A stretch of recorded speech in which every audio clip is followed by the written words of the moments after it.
Well, we still only have a minority of signups having arrived, but again, it's a couple minutes after 10, so let's get started, and we're do some quick housekeeping intros. Anyhow, so the rest of the folks that arrive won't be missing too much. Thanks for showing up today. Glad to see everybody. We actually started these webinars gosh, over a year and a half ago near the start of COVID. We'd previously done tons of in-person seminars and that sort of thing. And yeah, really, I guess one minor blessing of the situation was it taught us as an online marketing company that we needed to get online for our presentations. And we've done about a dozen of these since then. And basically had between 20 and 100 people out for each one without doing any particular promotion of them. So it's been really, really great, really helpful in helping share some information. Originally, it was really about helping equip companies with some DIY do-it-yourself tools during the start of what an economic situation that we didn't know what it was going to look like. And along with that, getting some exposure out for our company. And it's worked great on both fronts. So anyhow, thanks again for joining. Today, we're going to jump in. We're going to do a fairly quick presentation to try and leave as much room as possible for the Q&A. That's the most fun part. And that's when we could, when you're pressing issues, we can address those and tackle them. And as scary as it is, kind of fun to just jump in on cold on stuff like that. And so for the presentation, we'll look at some of the air quotes lies floating out there around SEO. Then we'll look into some secrets and some must-dos. And as we go through, I'd invite people, if there's a question about a specific slide, or if there's something that I haven't made clear, or if I've fallen into the trap of using industry jargon on a slide and you're not quite sure what it means, please feel free to jump right in and ask. At that point, very relaxed with that sort of stuff. So please jump in, and we will send the slides and a video to follow next week. So just looking at my background, I actually started doing online marketing for a global software company here in Victoria back in 2001. And that went quite well, and eventually came to run the online sales and marketing department for that company, which at that time, I think was about $13 million, and that was on an average sale of about $40. So that was really a laboratory for me, and basically like going to school to learn web marketing on somebody else's dime, which is also nice. Megan's just asking if we'll be able to watch later, and yes, absolutely, we will make the video available. And one funny aside is that one of the fellows that was on the hiring committee for that original company is actually on this call, this webinar. So, hey, Mark, thanks for sending me down this path. Anyhow, we launched our agency, Plus ROI Online Marketing, back in 2007, serving both local clients, and we've had clients on, I think, every continent at this point. Oh, no, actually South America. We haven't had a South American client yet, but China, Japan, Australia, you name it, Europe, and of course, across here in the US and Canada. We are what's called a Google Premier Agency through our participation with Google Ads, and we're basically acknowledged by Google as being one of the top 3% of Google agencies in the country, something that's taken a bit of work, which I'm quite proud of.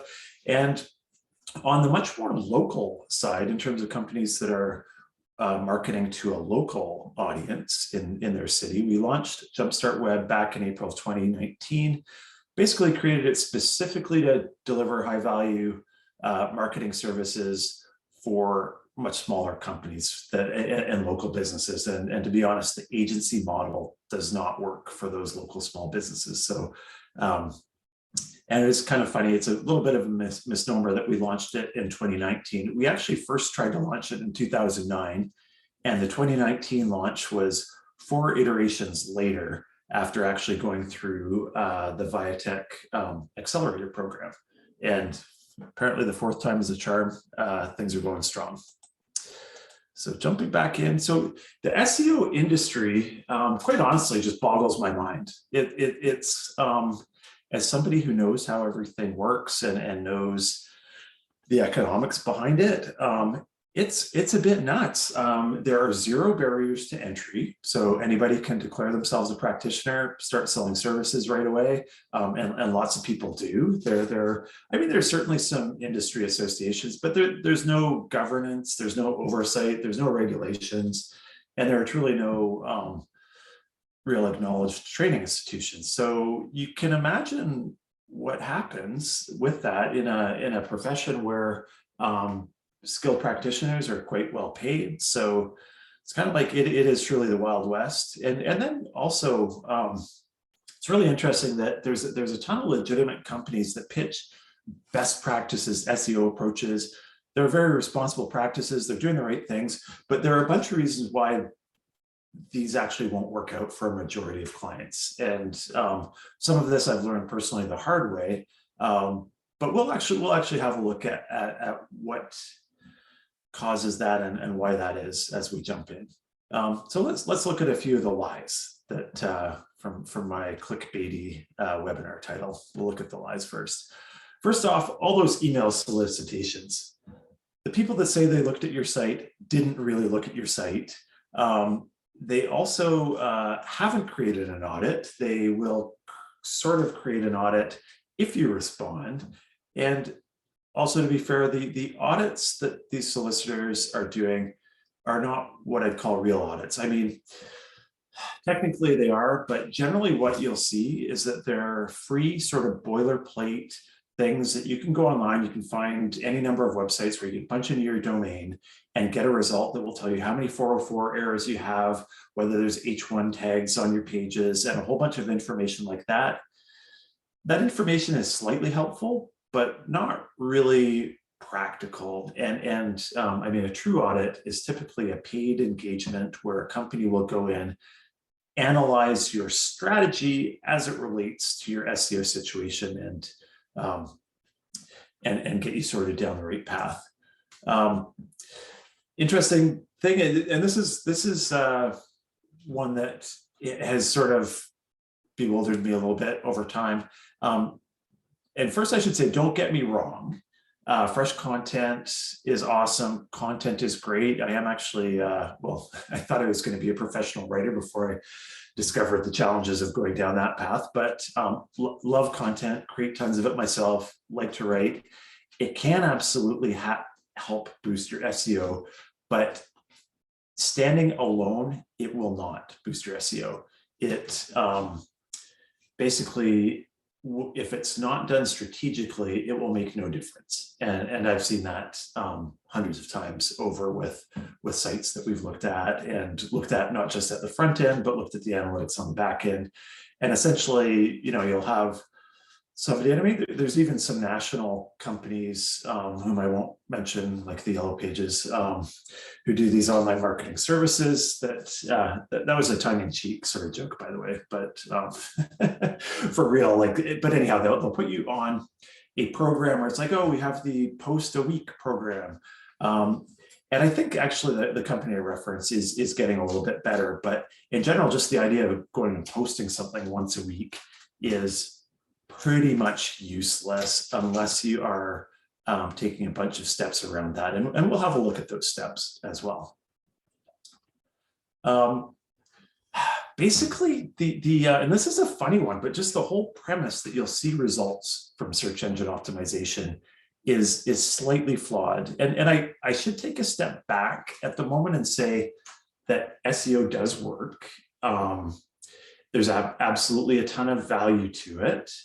But there's so little understood about it by most people buying the services that they typically don't understand that they probably won't see results from them unless they take certain steps and make a certain level of commitment.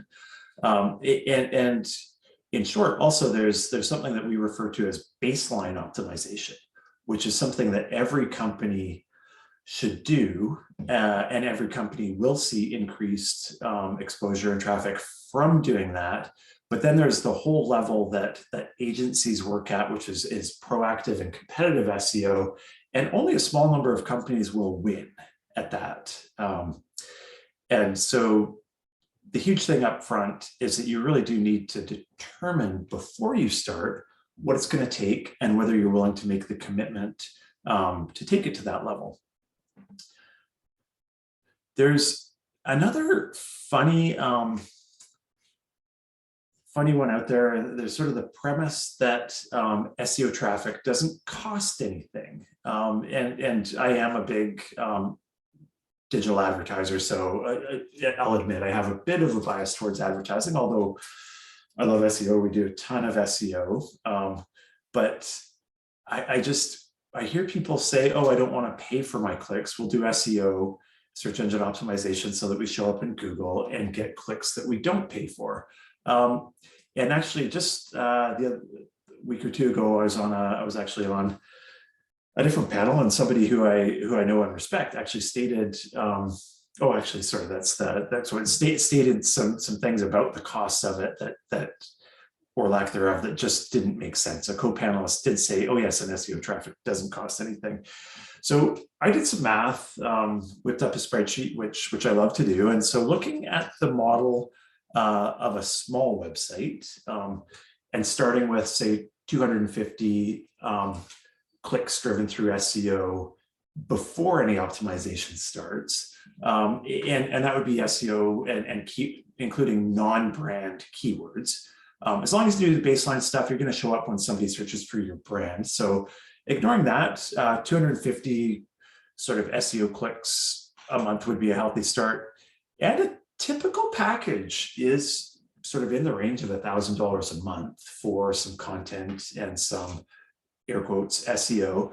And so if in that engagement you increased traffic by 10% and kept increasing that amount of traffic every single month, which most people would consider a success, at 5 years, the average you would have paid per click to your site would be about $1.40.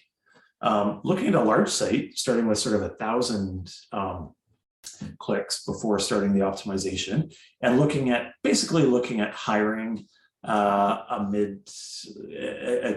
at 5,000 a month at this point, it's probably a junior level SEO specialist, hiring someone or getting an agency to support it at that same growth rate of 10% initially, and then that same number of monthly clicks being added month over month over month every month, your average click cost at 5 years would still be $1.75 per click. And both of those kind of assume that you persist for those 5 years, because the better you get, the further you grow, the lower the cost per click. But at the 2-year mark, the average cumulative cost per click in those two examples would be $3.79 and $4.74 respectively. So obviously there's some assumptions to be made. We could paint a far rosier picture. The bullets I have there are probably fairly typical of what you might see, although there's definitely cases that companies grow more, definitely cases that grow less. Nonetheless, however the math works out, it costs something. Another interesting thing that came up in a recent panel was somebody, again, who I know and respect, declaring factually that SEO traffic outconverts paid traffic. So of course, again, with my ads bias, keep that in mind. But with my ads bias, I was like, thought to myself, I don't believe that, and went and did some research. And sure enough, you can find lots of posts that talk about SEO traffic out converting paid traffic. If you look far enough, you can see some that say the reverse. But I actually looked at some of sort of what those were built on, and really, I think with the proponents who are saying that SEO traffic outconverts paid traffic, and just in terms of the terminology, by this we mean somebody who clicks from SEO versus an ad click. Somebody who clicks from SEO is going to do a valuable action on your site more often. So anyhow, some of the interpretation and that I saw that was really flawed was some of the folks appeared to be speaking broadly of PPC, which is pay-per-click advertising, which includes banner ads and Google display ads, all that stuff. And those ads definitely convert lower than search traffic. So in essence, they've lumped a bunch of poor performers in, and they're not comparing apples to apples. They're comparing search traffic from SEO to paid traffic from a bunch of different sources. So that's one area. The other thing is including brand keywords in the stats. And by brand keywords, what I mean is your company name or a product name that's where it's a trademark name, where you own the name, and it's the very specific name of your product. Those clicks, those convert extremely high. You're going to get a ton of those through SEO if you do the baseline, but it doesn't really make for an apt comparison because you typically don't bid on them if you can avoid it in paid search. Another thing is a lack of a common definition of conversion and sort of a cherry picking of stats. I won't dig too deep into that, but and then the biggest thing for me in looking at it as somebody who runs a high performing sort of ads group in our company is that I think a lot of these may compare at sort of best case search engine optimization to worst case paid campaigns. And in terms, again, and being a bit of a data nerd and really wanting to see what's going on, I dove into one of our own clients. There's a couple things blocked out for sort of security and privacy reasons for the client. So on the left, though, you're seeing a report of a whole bunch of recent SEO clicks. And so the red ones that are blocked out, those are all their brand terms. So those should be converting quite high, no matter what. The ones that are highlighted in yellow are ones that I would consider sort of high intent keywords or high intent search terms where folks are actually looking for the service. All the other ones that aren't highlighted are basically searches like this normal wear and tear versus damage BC, if I look at that one, or termination without cause BC. It's possible that the person searching with those search terms is looking for a service right now, but it's really not likely. So there's some value to them, but they're absolutely not what we call high intent ones. So in the example of doing an ads campaign, a skilled agency would be targeting specific keywords and search terms like that residential tenancy lawyer BC. That's a query that makes it clear that somebody's looking for a lawyer and that it matters that they're in British Columbia. So that would be what we'd call a really high intent keyword. So that's one thing about ads is that you can really just focus on those super high intent keywords versus SEO is typically across a whole spectrum of them. And then actually looking at the screenshot sort of at the top of the page over towards the right, this is actual conversion data from this anonymous client's analytics. And you can see the Google organic, which is SEO traffic, versus the Google CPC, which is Google cost per click. CPC and PPC are synonymous, by the way. Some people say cost per click, some people say pay per click. And as we can see in this example with a whole bunch of data, the Google SEO or organic traffic is converting at 0.88% for the contact form conversion goal. And that's somebody arriving on this law firm's website and getting in touch through the contact form, which is one of their, I think it's their biggest goal. And then the Google cost per click is converting at 2.46%. So almost 3 times the conversion rate. So anyhow, I probably take that one sort of myth a little too personally, but there we have it. So looking at some secrets, we're gonna have a look at 3 things. And the biggest one is basically how to identify your ability to compete in a market. And you can do that within minutes. And we've done this internally forever, for a decade. And in fact, I do it before ever having a conversation about a potential client about SEO. And yeah, we're going to show you how to do it, basically. Just started doing that in a presentation last week, and it was really well received. So what the heck, let's have a look. We'll also have a look at what everybody should do with SEO. This is the baseline stuff that I was talking about, and more or less the point where you shouldn't go beyond if competition is too stiff. And then we'll also have a look at what you should really do if proactive SEO does make sense for your organization. And kind of interesting, because since preparing this presentation, I kind of think we'll do actual webinars on those second and third bullets, maybe as a pair of webinars. So jumping right in, you know what? I'm going to go live, which I have slides here, but I will go live just because when it works, it's a whole lot. Yeah, you can see exactly how it happens. And in this case, I actually picked a website from somebody who I noticed was attending today. I didn't check to see if they're on, but if so, here's your figuring out if you can be competitive in SEO exercise.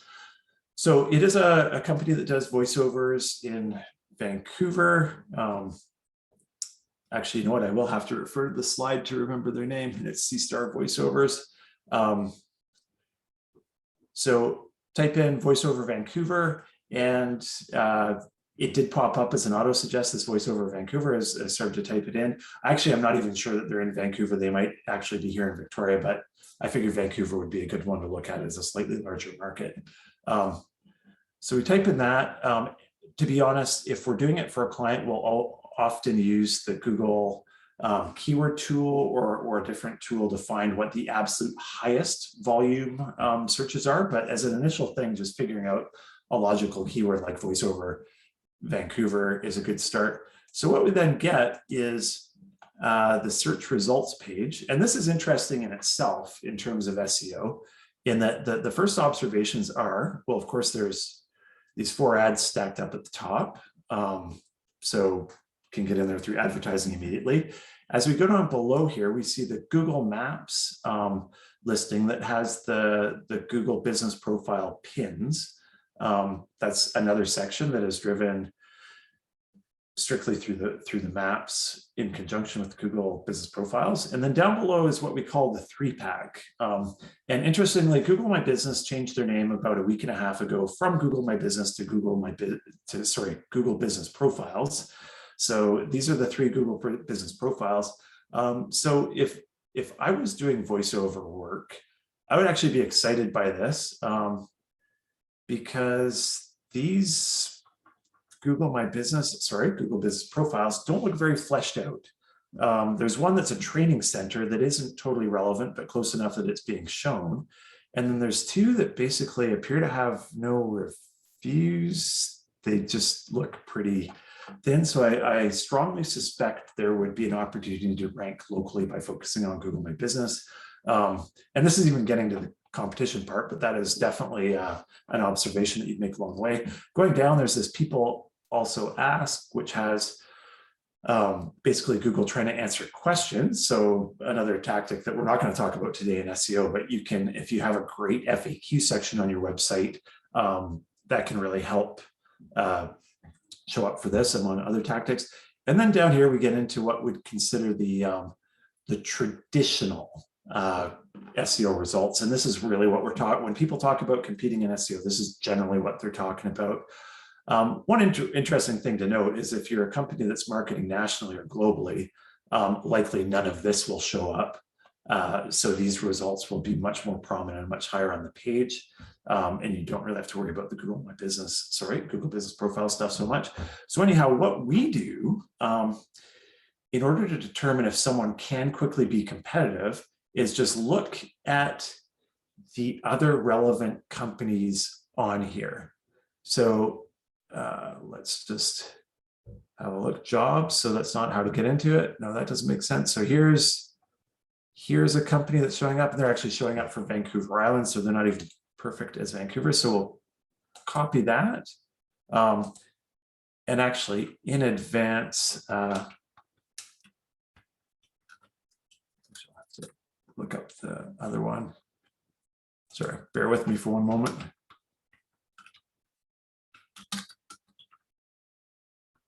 There we go. Oh, pardon me. It's Starfish Voiceovers, and the URL is C-Star Voiceovers. So the first thing we do is to go to moz.com's link explorer, and then you can and you can do a few of these for free per month. We have a paid account. You can also subscribe by month and use it for a short while and then cancel it when you're done with it. So long story short, this is a tool we've been using almost since the start of the business that basically measures this domain authority, which in simple terms is basically how authoritative you would show up as for Google. So how authoritative would Google think you are? So this website gets a 6 out of 100, suggests it's not a huge site, probably relatively new. Would love to see a little higher domain authority, but that's a start, so that's great. And again, so now what we're gonna do is go and grab up to 4 competitors that we see on here. And we're just gonna grab, we'll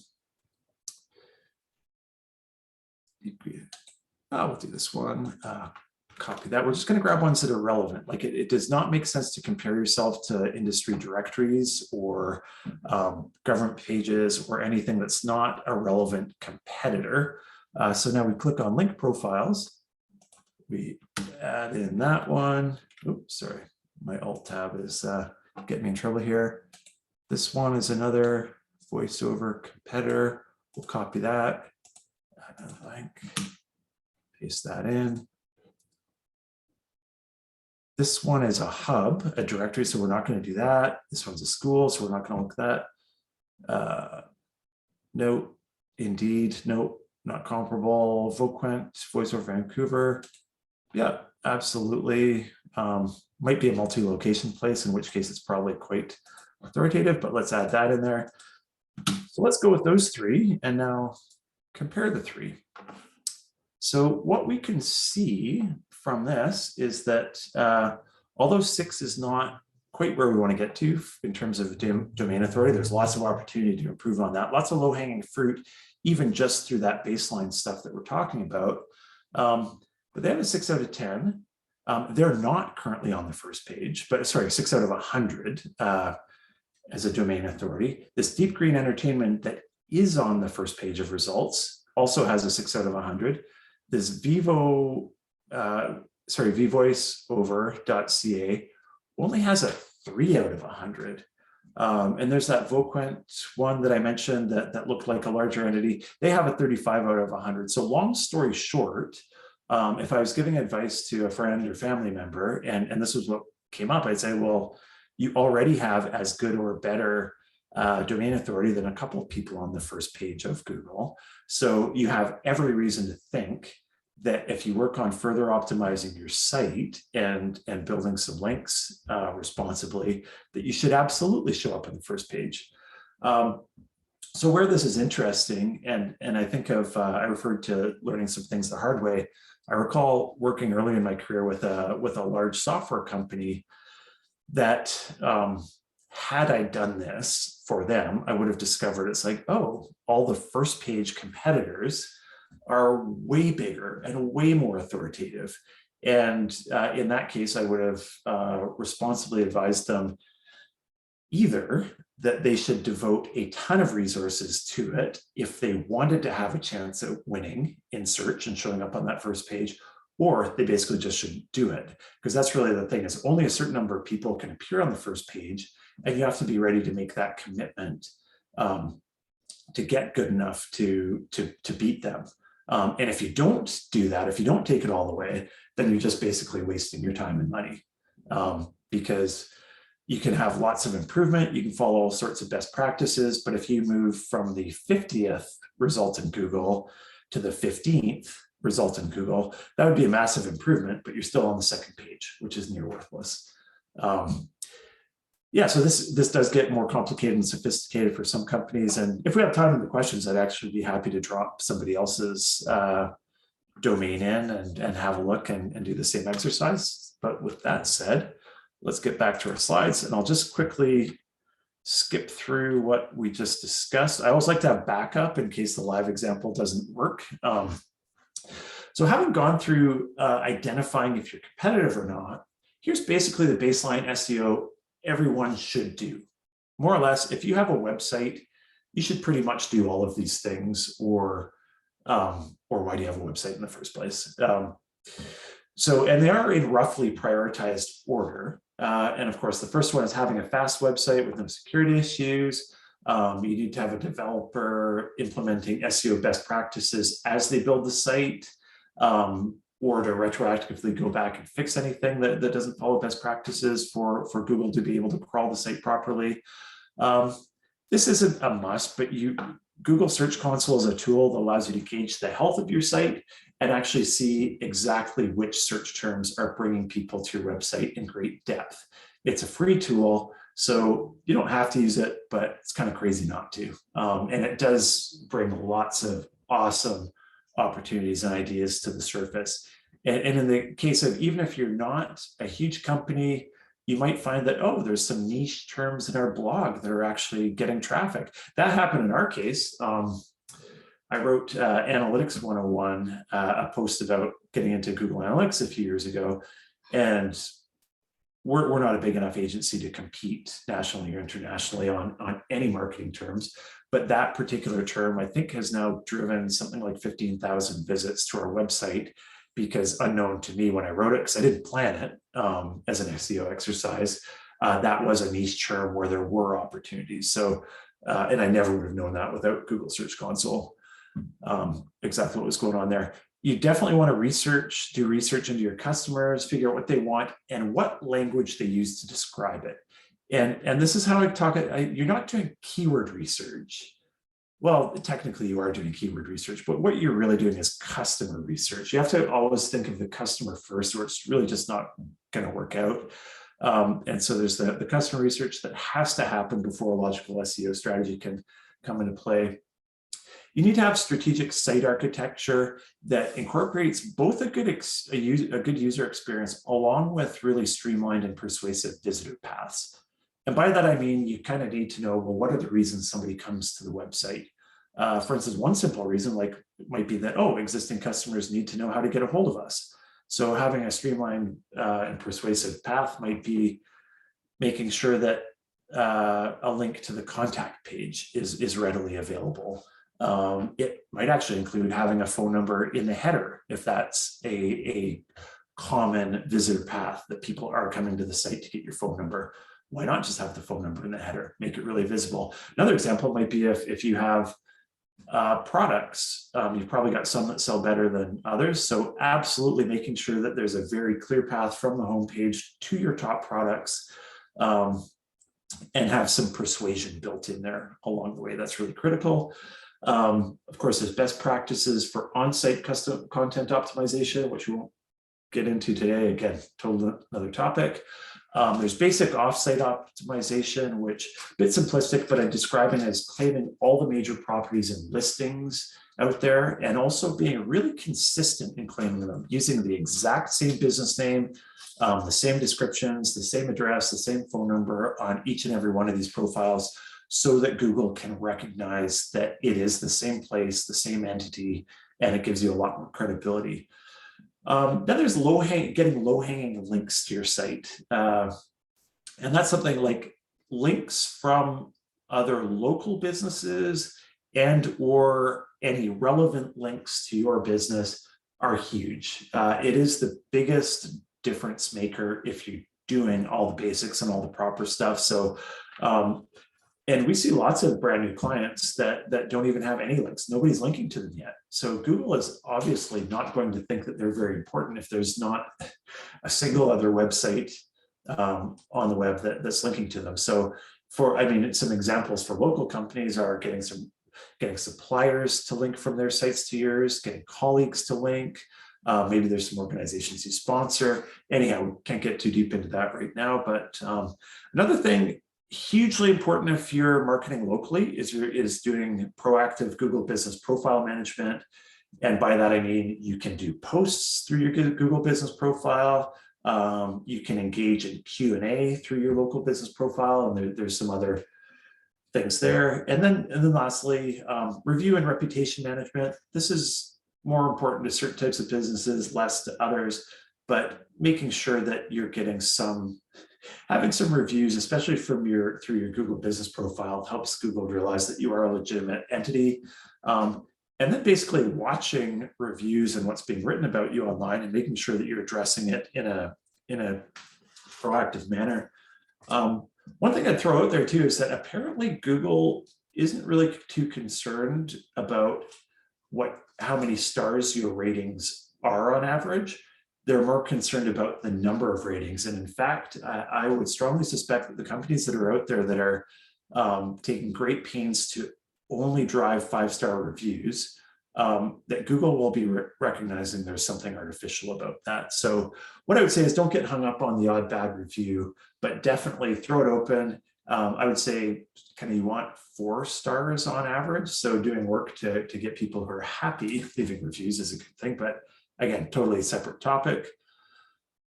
So again, looking to the proactive and competitive SEO side of things, what it really takes is first that competitive research that we talked about. So that exercise that we went over regarding voiceover in Vancouver, you basically look at that for all the different topics you want to compete on, the different websites you're competing against, a wide range of keywords to really understand where you can be competitive, and then set out your strategy accordingly. And again, in that case, if you find that it's unlikely that you'll be able to be competitive, maybe your money's better spent somewhere else. Because again, you do have to commit to it to a point that you're going to take it over the finish line. If not, you truly are just wasting your money. You need to develop a content plan that will work for SEO. And the reason here for my red asterisk is just that it's sort of funny that there's sort of some quite subtle differences between things, but you don't want to create a content plan just for SEO.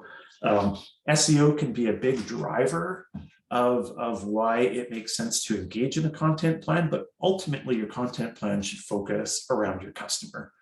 And that's where you want to create, the next bullet is, a static site with no fresh content isn't really going to grow. And in fact, technically it could grow through links, but if you don't have any interesting resources or posts or content on your site, what are people actually going to link to? So for most companies, it is that creation of the valuable visitor content that is a huge part of that plan. And then on an advanced level, so again, I picked on the idea of posting weekly or monthly or whatever, but it is a very important part of your strategy if you have a whole strategy. And if you want to be more advanced, you'll do extensive keywords to find out before you write these posts, is you can go in and find, well, what are the keywords and topics where we actually have an opportunity to rank? And then you kind of overlay those against the topics of interest to your audience and prioritize the ones where you have a chance to rank. And then of course, the next step is optimizing all that content.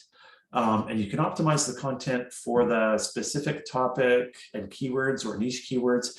And then the other thing that a lot of companies fall down on is you can also use those posts to create focus on specific pages on your website. So in my example, if I wrote about a post on our blog around online advertising, I would then have a relevant plug towards the end of the post, or describing it, if you're interested in, if this sounds interesting and you want to explore the world of online advertising, please visit our services page. And that would link to our services page.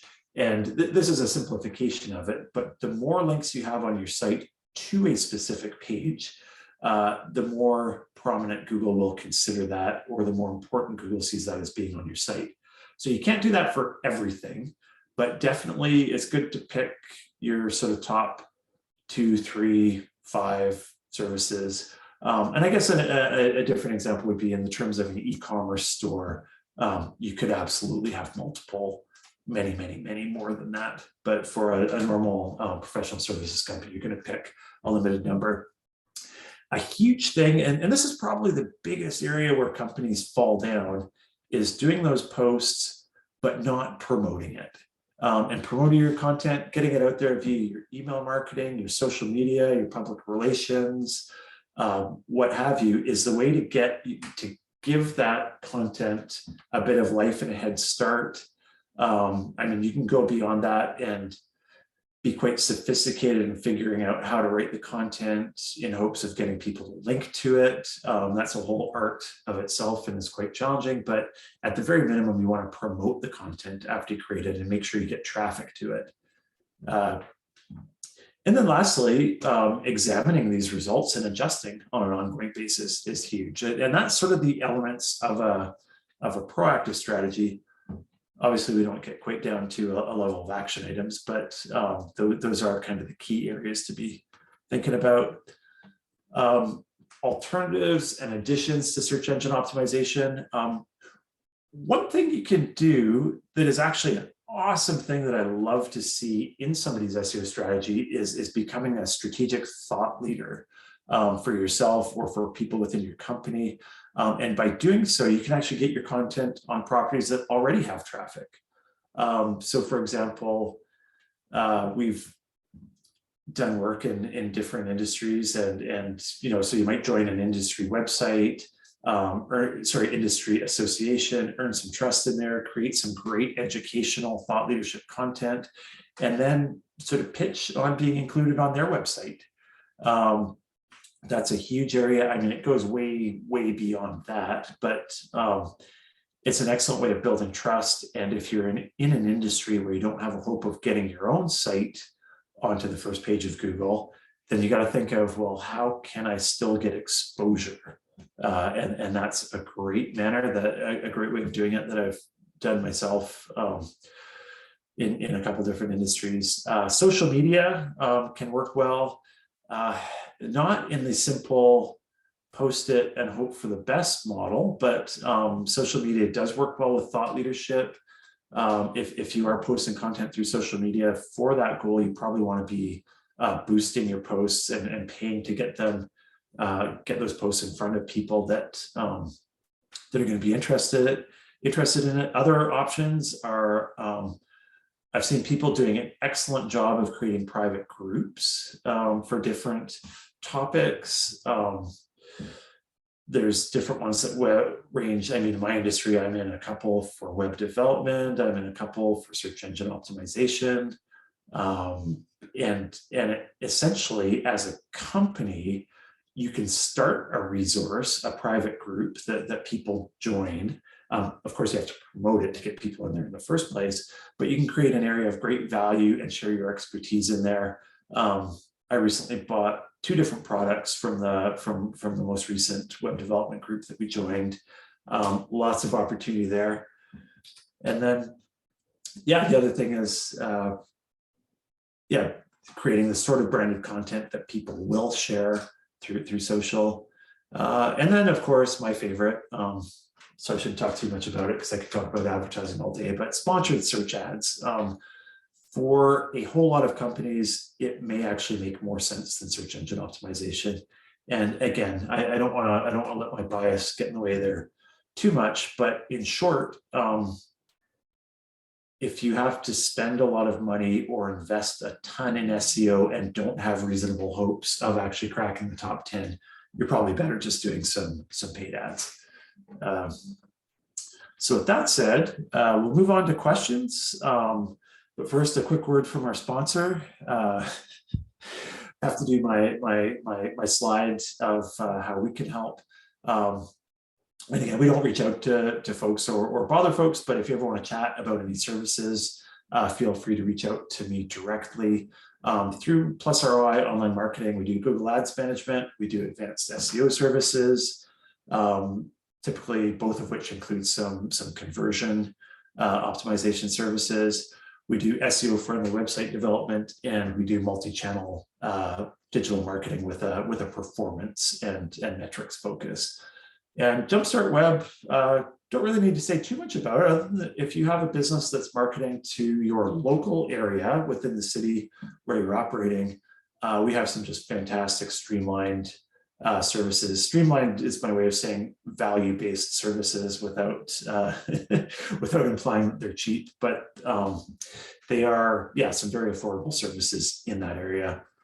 Always happy to chat about it. So we'll take questions from the floor. Again, on my next slide, I do share my email address. I'm totally approachable on LinkedIn. Anybody track me down on LinkedIn, and happy to connect. And we will distribute these slides and video next week. So we'll look for any open questions. And there were a couple questions that had come up even beforehand. So I'm not seeing any open questions. Yulia, is there anything in chat? Doesn't look like it at the moment. Awesome. So either I've thoroughly confused everyone or bored everybody to tears. Hopefully, yeah, just being facetious, of course. So yeah, so let's jump into some of these questions that people have been asking beforehand. One is, what about paid link building? And essentially links, and you know what, I'll just go back very quickly to this Moz Link Explorer thing. So in terms of this domain authority, the single biggest metric that goes into it is this bottom one, which is followed linking domains. And in short, actually in this example, you can see it in spades. The company that has the way highest domain authority has by far the most followed linking domains. And basically all that means is links from legitimate domains that allow Google to follow links that are on them. And so social media platforms don't allow Google to follow the links. Basically anywhere where you can publicly put a link, it's not typically considered a followed domain. And then there's these two with 6 domains authority of 6 out of 100. Oh, and they have very similar numbers of links. There's the one with a 3 domain authority. They have less links. It's not always that clear, I think, but essentially getting links from other relevant sites is a huge factor in search engine optimization. So there are lots of companies that do that will sell links. They'll be like, oh, give us $300 and appear on this domain authority 70 website with a link. This is a funny one to discuss because it technically can work sometimes. But that said, most of the companies offering the services are charlatans. There are many sites sort of artificially made to have high authority that don't truly have value. And there's a huge risk that Google will detect them because Google has said that paid link building is not allowed. So in that case, then there's also a public forum where you can go and report sites that are getting paid links, and you can report sites that are selling paid links. So we've actually used to do a little bit of link building with customers that insisted on it, the paid link building. We no longer do, just because our opinion is that these paid links through these networks are going to get found out by Google, and ultimately it will not work for folks. Another question that comes up, like if the situation is truly so bad out there, why doesn't somebody do something about it? And I mean, there's no short answer, but really at this point, none of the regulators nor government even understand the industry.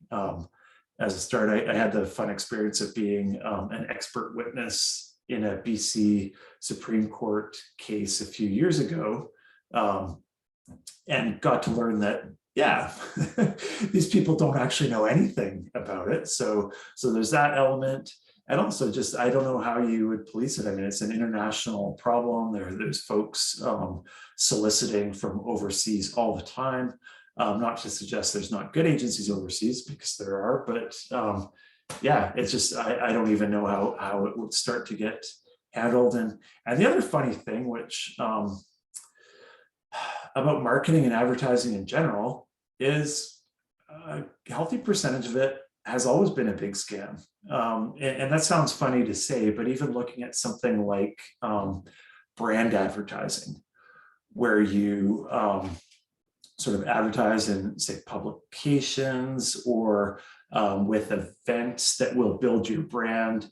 You do really beautiful ads to become the most remembered company in your industry, in your market. that can work, but I would say, like SEO, most of the time it probably doesn't. So anyhow, long story short, no likelihood that SEO is going to get sorted out anytime soon. Hi, Rob. We do have a question from James asking, what are the best practices for optimizing SEO and how do you quote for SEO services? So the best practices, I mean, the best practice, again, I would kind of go back to the two slides that we have. One is about the baseline stuff, and then the other is about the proactive efforts. The first place you would start is really with an SEO audit. And actually, in our archives, we do have a DIY SEO audit webinar like this one, where we actually went into some fair depth about what to look at in your SEO to do a self-audit. Alternately, the question about our specific SEO services is, well, in short, we have a quick look at a company to make sure that SEO makes sense for them. Personally, as the fellow that usually brings on new clients, I'm also the person who deals with them if they're not happy down the road, and I'm getting too old to deal with unhappy clients, so I try and avoid that at all costs. So first, we qualify the company to see if SEO can even help them, and if they need it, and that's a process that's sort of free that we do in advance before even chatting. And then from there, it's really just interviewing the company, figuring out what level of SEO it makes sense for them to do, and then simply finding out what resources they have internally. For instance, they may already be writing their own posts. In that case, we wouldn't be helping with those. And then basically put together a custom quote to meet their needs. Hopefully that helps a little bit. And that kind of leads into the, is it practical to do SEO on my own question? And I would say absolutely. It's practical, and I guess it really depends on the company and the person. There's a great Google starter guide to search engine optimization that touches on a bunch of the stuff that I touched on. If you follow that guide, you'd actually get your website kind of 90% of the way there to what a professional organization would do, at least for all the baseline elements. So that's viable. The question, though, of course, is whether it makes sense for you to, if you're only ever going to have one website, does it make sense to go and learn all that stuff to do one website? So that's really a question of opportunity cost in your own business. And I can certainly relate to that, because I've had times in our business where I had more time than money, and then times in our business, like actually right now, where things are really busy, and so we've got more money than time, if that makes sense. So where rather than going to figure out how to learn something really complicated, I'd rather just pay somebody for it at the moment. But yeah, my personal inclination is to try and learn things. So if you're excited about it, I would say go for it. And you can always get some help to take it from wherever you want to leave off. And I see Renee has talked about rank science. Interesting. I'm actually not familiar with rank science, so I'd have to have a look. I'm by default, I'm kind of skeptical about the AI tools. And that said, there are some amazing tools out there. I would have to get back to you on rank science, and you know what, I'm gonna take a note. I never actually have follow-up from these things, but I'm going to take a note just to have a look at the service. And when we send out the link to the slides and video, maybe I'll include a couple notes on rank science. So this is good. We're at 10:50. Oh, I've got one more question that again, I was asked just last week, so I'll address it. And about whether is SEO still relevant in 2021. And the very short answer is absolutely. What I would say the difference is, and this is going back to when I started the agency in 2007 and got into SEO in a meaningful way around 2009 personally. at that time I was doing, and at that time I was doing all that stuff myself. The difference between then and now is that back then SEO was a channel. Like you could just go and do technical things and do these, do all sorts of crazy things like post articles to article marketing websites to generate links to your website, and you'd get a result. So in short, back then you could do SEO as a standalone strategy, as a technical and tactical exercise. SEO was a thing. Nowadays, SEO as a standalone channel doesn't really exist. SEO now is more of a complement to your content and engagement strategy than it is its own channel. Even people that air quote do SEO, it's not like they're tinkering with technical SEO every day, because they're not. That's the technical part these days is now more or less a one-off, and then you move into the content and engagement and linking strategies. So SEO, as we used to know it, is kind of dead, but SEO, as it's practiced by responsible places, is probably more important than ever. Local SEO as well, super critical, and especially in looking at that Google business profile thing. In many industries, it's still so easy to do a great job in Google business profile, and the returns on investment for doing that are just off the charts. In terms of what you can get in terms of local exposure. So with that said, looks like we might wrap up exactly on time, which I'm always pleased about. Any other questions or comments or anything anybody wants to share before we go? No, it looks like folks are dropping off. So that's awesome. Really appreciate everybody making it out, and we'll get the slides and video to you next week. Thanks so much.